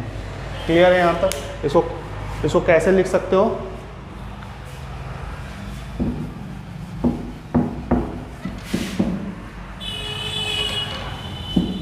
देखो इसको कैसे लिख सकते हो। इसको सर हम लोग प्रोपोर्शनलिटी तोड़ेंगे, तो यहाँ k लिख सकते हैं, और प्लस करने के लिए t को तो ऊपर ही रहने देंगे, m को नीचे की ओर ले जाएंगे। k इक्वल टू आपने 1 माना था तो हट जाएगा, t/m को हम लोग 1/2 लिख सकते हैं, और 1/2 का सर फाइनली t/m फॉर्मूला है। तो ये स्पीड ऑफ ट्रांसवर्स वेव आपका आ गया, ठीक है, स्पीड ऑफ ट्रांसवर्स। तो कभी भी स्ट्रिंग, गिटार, धागा का अगर स्पीड के बारे में होता है, तुरंत ये वाला फार्मूला लगाएंगे v इक्वल टू t/m। और ये फार्मूला आपको क्या बोल रहा है, ये फार्मूला ये बोल रहा है कि देखो टेंशन बोल रहा है ना कि हम ऊपर हैं तो हम इसके डायरेक्टली प्रोपोर्शनल, और ये मास क्या बोल रहा है कि देख भाई हम नीचे हैं तो हम इसके इन्वर्सली प्रोपोर्शनल है। मास पर यूनिट लेंथ अगर बढ़ेगा तो हम वेलोसिटी को घटा देंगे, हम वेलोसिटी को घटा देंगे, ये बोल रहा है ये। और ये मास पर यूनिट लेंथ जितना हल्का लेगा उतना हम इस वेलोसिटी को बढ़ा देंगे, ठीक है। इसमें कम करो, इसमें बढ़ोतरी लो, ये बोल रहा है मास पर यूनिट लेंथ। और टेंशन जितना नट को टाइट करोगे, ठीक है, जितना नट को टाइट करोगे उतना स्पीड को बढ़ाएंगे, ठीक है। क्लियर हुआ। तो ये हो गया ट्रांसफर। इसी तरह से स्पीड का एक और डेरिवेशन है जिसमें लॉन्गिट्यूडिनल वेव है, ट्रांसवर्स वेव नहीं है। देखिए अगला जो टॉपिक है वो है स्पीड ऑफ लॉन्गिट्यूडिनल वेव। ये इस पर एक क्वेश्चन एग्जाम में जरूर आता है जिसका नाम है लैप्लास करेक्शन, जहाँ पर न्यूटन साउंड के स्पीड को निकालना गलत कर गए थे, ठीक है। वहीं पर लैप्लास करके आपके साइंटिस्ट ने उनको कैसे सही किया, और वो रिलेटेड टॉपिक इसी से है। तो आपको अगर वो टॉपिक सीखना है, अगर एग्ज़ाम में करना है, तो यहाँ से स्टार्ट होता है, ठीक है। रीज़न यहाँ से स्टार्ट होता है। देखो स्पीड ऑफ लॉन्गिट्यूडिनल वेव, तो स्पीड ऑफ लॉन्गिट्यूडिनल वेव होगा क्या, तो लॉन्गिट्यूडिनल वेव क्या होता है, जिसका सबसे बेस्ट एग्जांपल हमारा साउंड वेव है, ठीक है ना। तो साउंड वेव में हम लोग जो अभी बात कर रहे हैं ना, तो यहाँ का डस्ट पार्टिकल इस तरह से सिकुड़ रहा है, फैल रहा है, सिकुड़ रहा है, फैल रहा है, सिकुड़ रहा है, फैल, कंप्रेशन, रैरिफिकेशन, कंप्रेशन, रैरिफिकेशन हो रहा है, ठीक है। क्लियर है। डस्ट पार्टिकल इसी तरह से मूव कर रहा है, तो इसका एसएचएम पार्टिकल का अलोंग द प्रोपोगेशन हो रहा है, ठीक है। इस तरह से नहीं, वाई एक्सिस में नहीं हो रहा, परपेंडिकुलर नहीं हो रहा, अलोंग द प्रोपोगेशन हो रहा है, तो इसे हम लोग लॉन्गिट्यूडिनल वेव बोलते हैं। और उसका सबसे बेस्ट एग्जांपल हमारा साउंड वेव है, यहाँ तक है। तो यहाँ पर वही चीज़ लिखा गया है कि कॉम्प्रेशन और rarefaction involve changing in the density of the medium. जो डेंसिटी है यहाँ पर, एयर का जो डेंसिटी है यहाँ पर वो चेंज करता है, ठीक है ना, उसका डेंसिटी चेंज करता है। कैसे चेंज करता है, कॉम्प्रेस होकर के रैर, फिर फैल करके, फिर कॉम्प्रेस होकर फिर फैल करके, ये दो प्रोसेस होता है। जैसे ट्रांसवर्स वेव में क्या होता है, क्रस्ट और ट्रफ होता है ना, इसमें इस तरह से कॉम्प्रेस और रेरिफिकेशन करके होता है। तो यहाँ साफ देख रहे हो कि यहाँ सिकुड़ गया तो यहाँ पर डेंसिटी बढ़ गया होगा, यहाँ पर ये फैल गया तो डेंसिटी घट गया। तो इस तरह से डेंसिटी में चेंजेस तो आता है, और डेंसिटी में चेंज आने के चलते दो फैक्टर यहाँ पर चेंज करता है। पहला फैक्टर जो है वो है बल्क मॉडुलस ऑफ इलास्टिसिटी, और दूसरा फैक्टर जो डेंसिटी चेंज करता है ये आपको बताएं। तो लॉन्गिट्यूडिनल वेव दो बातों पर डिपेंड करता है। पहला बल्क मॉडुलस ऑफ इलास्टिसिटी। अब बहुत बच्चों को बल्क मॉडुलस भूल चुका होगा, क्योंकि ये आपने मॉडुलस ऑफ इलास्टिसिटी सॉलिड वाले चैप्टर में पढ़ा होगा। मॉडुलस ऑफ इलास्टिसिटी बहुत तरह का मॉडुलस, स्ट्रेस वर्सेस स्ट्रेन करके आपको बताया गया होगा। Young modulus, bulk modulus, sharing stress, इस तरह का है। तो हम थोड़ा याद दिला देते हैं। बल्क मॉडुलस होता, कोई भी मॉडुलस ऑफ इलास्टिसिटी है उसका फार्मूला तुम्हारा होता है स्ट्रेस बाई स्ट्रेन। समझा? कोई भी मॉडुलस, तो स्ट्रेस का फार्मूला फोर्स बाई एरिया और स्ट्रेन का फार्मूला ये वॉल्यूम में चेंज करता है dV/V। तो ये फार्मूला होता है बल्क मॉडुलस का। ठीक है, क्लियर है? यहाँ तक याद रखिएगा, ये बल्क मॉडुलस है। ऐसे ही यंग मॉडुलस होता है, यहाँ पर भी फोर्स बाई एरिया होगा, डेल L/L होगा, वो होगा यंग मॉडुलस। ठीक है, ये है बल्क मॉडुलस, वॉल्यूम से रिलेटेड है। तो इन दो बातों पर डिपेंड करता है। तो चलो इसका स्पीड जैसे ट्रांसवर्स वेव में निकाले थे ना, तो ऐसे ही इसको डायमेंशन फार्मूला से तुरंत बनाते हैं। इसका क्या होगा, तो इसका स्पीड v लॉन्गिट्यूडनल का डिपेंड करता है दो बातों पर, b a और डेंसिटी को रो से रिप्रेजेंट करते हैं, इसको b लिख देते हैं। ठीक है, प्रोपोर्शनलिटी तोड़ेंगे, एक कांस्टेंट बैठेगा जो कि हम a1 मान लेंगे। ठीक है, k इक्वल टू 1 मान लेंगे। डायमेंशन फार्मूला अभी वेलोसिटी का क्या लिखोगे, मीटर पर सेकेंड, तो मास तो है नहीं बाबू, L1 है, t-1 है, हो गया ख़त्म। अभी जस्ट किए थे। और यहाँ पर तुम्हारा k तो 1 हो गया, हटाइए। बल्क मॉडुलस का डायमेंशन फार्मूला क्या होगा, तो बल्क मॉडुलस अगर आपको फार्मूला याद है, फोर्स बाई एरिया और डेल V/V, ये फार्मूला है। तो फोर्स का तो होता है mLT-2, एरिया का होता है L², इसका होता है L3, इसका भी होता है L3। ये तो कट जाएगा, इसमें एक कट जाएगा। तो यहाँ पर सॉल्व करके कितना लाओगे, m1L-1T-2। बहुत आसानी से ये बल्क मॉडुलस का तुम्हारा डायमेंशन आ गया। तो m1L-1T-2 इक्वल टू A, और डेंसिटी का फार्मूला होता है मास बाई वॉल्यूम। तो मास का kg और वॉल्यूम का मीटर क्यूब पर मीटर क्यूब होगा। तो यहाँ पर कैसे लिखोगे, m1L-3, टाइम है नहीं, ये तुम्हारा b हो गया। क्लियर है यहाँ तक? अब क्या करते हैं हम लोग, कंपेयर करते हैं। m0L-T-1 पहले गुना कर लो, तो MAL-AT-2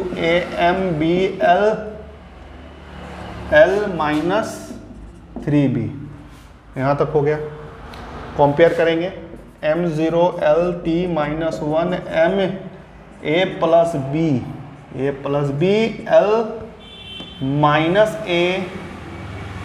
L-A-3B और T इक्वल टू -2A। ठीक है, मास को मास के साथ, लेंथ को लेंथ के साथ और टाइम को टाइम के साथ इक्वेट करें। चलिए इक्वेशन बना लेते हैं। A+B equal to 0 -A+3B equal to कितना है, 1, और अंतिम में -2A equal to 2A -2A equal to -1, A equal to 1/2। अच्छा, B कितना निकल जाएगा, B इक्वल टू -1/2 निकल जाएगा। बैठाना दिखाना पड़ेगा क्या, जैसे B है इक्वल टू 0, A का वैल्यू 1/2 है, B इक्वल टू 0, तो B का वैल्यू -1/2। इस तरह से डायरेक्ट लिख दिए। ठीक है, तो हमारा फिर पहला इक्वेशन पर जाइएगा, और पहला इक्वेशन पर यहाँ पर आप बैठा सकते हो, A का वैल्यू 1/2 बैठा सकते हो और B का वैल्यू -1/2 बैठा सकते हो। बाकी ये इसी के लिए इतना तामझाम था। सबको मिटाइए, फार्मूला आ चुका है।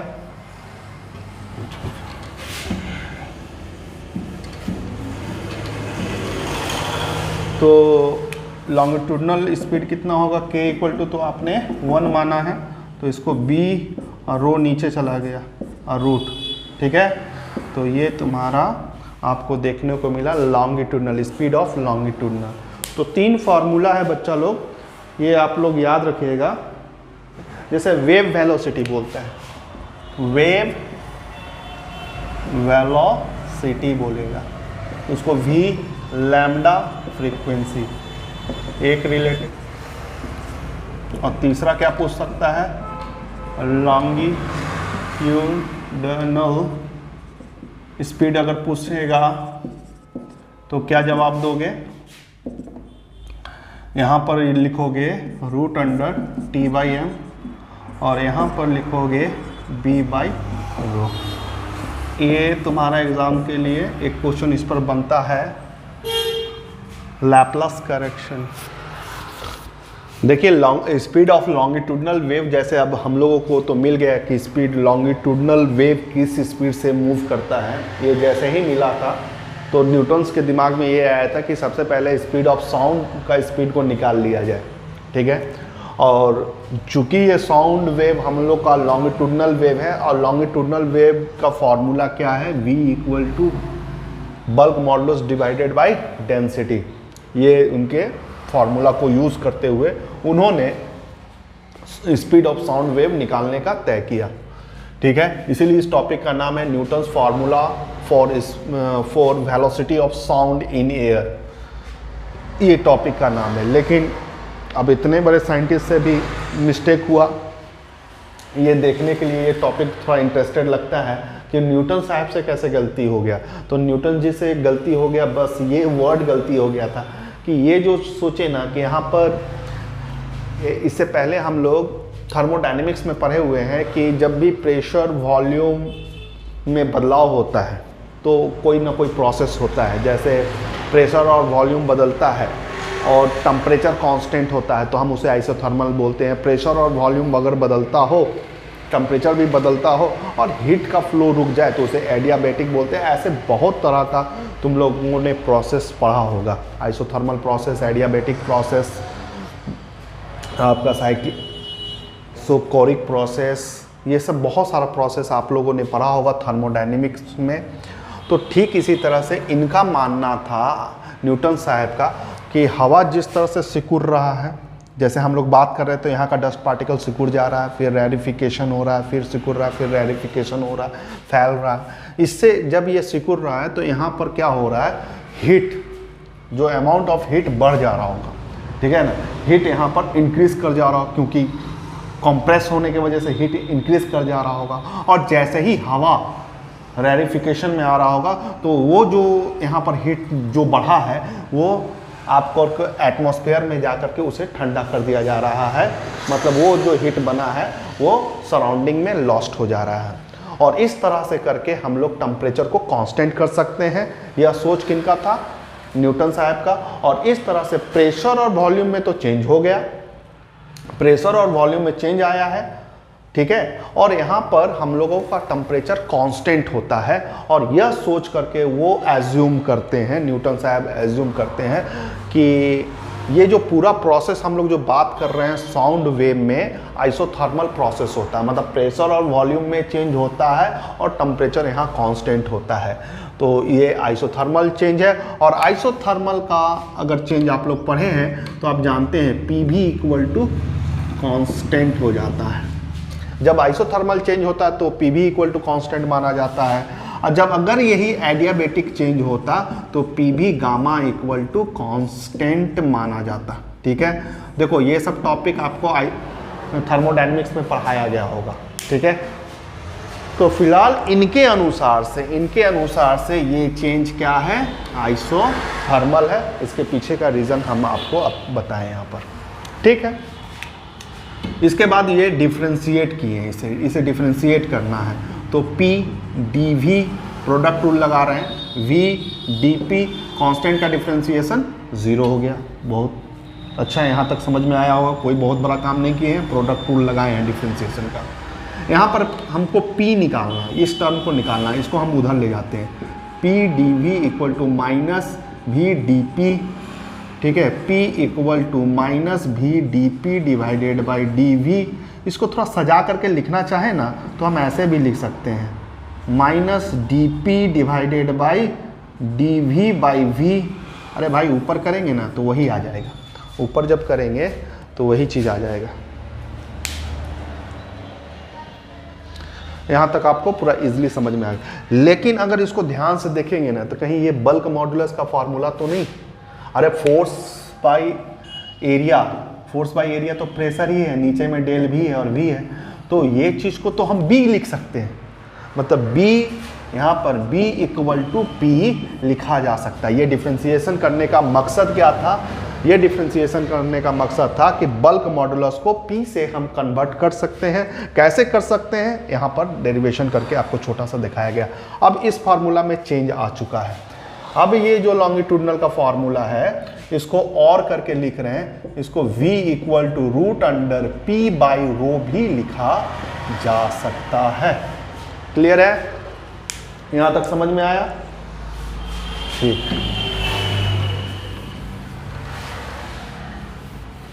अब हम लोग क्या करेंगे, V equal to root under P by rho.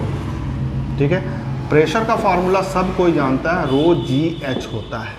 ठीक है, यहाँ पर स्टूडेंट मिस्टेक कर सकते हैं, जैसे रो GH बैठा दें और यहाँ पर रो लिखें, यहाँ काट मत दीजिएगा। ये रो GH मरकरी का है, किसका है? मरकरी का है, Hg का है, और ये एयर का है, ये आपका एयर का है। ठीक है, क्लियर है? अब इन सभी वैल्यू में हम लोगों को कांस्टेंट पता है। ठीक है ना, कांस्टेंट वैल्यू पता है, जैसे density of mercury, density of mercury 13.6 into 10⁻³ होता है, और डेंसिटी ऑफ एयर 1.23 इंटू 10⁻³ होता है। जी का वैल्यू आपका 9.8 होता है। हाइट, मरकरी में जो हाइट लिया जाता है वो 0.76 मीटर में रहता है। ठीक है, इन सभी वैल्यू को आप पुट करके आसानी से फार्मूला निकाल सकते हैं। तो चलिए हम पुट करने जा रहे हैं।